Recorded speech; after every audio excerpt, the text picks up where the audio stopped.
So guys, ikaw ba'y maraming mangga sa iyong kapaligiran? Try mo to, sigurado akong magtatagal ang mangga mo. Yan. Syempre, binalatan ko na yan. And make sure dapat malinis ang inyong kamay. Yan. Yan. Yan yung mga panimpla. Sukal, suka. Yan. Tapos lalagyan ko yan ng paminta. Hindi ko alam kung ilang sukat. Tansya-tansya lang. Tikim-tikim lang. Ganyan. Sukal, may luya, dahon ng laurel. Sorry, pinas-forward ko na para mabili.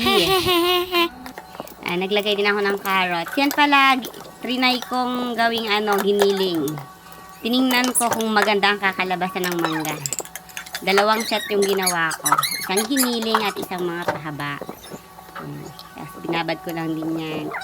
Hindi pa nga nagkasya kasi ang dami ko palang nagawa niyan. Yan.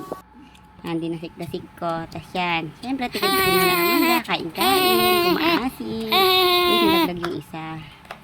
Yan. Tapos yan, ihahalo ko na yung pinagmix kong asukal at ano nga tawag doon? Suka. Yan. Halo-halo. Yan. Ito na yung finished product. Yan. Yan. Ilipat ko kasi hindi kasya sa bote. Thanks for watching!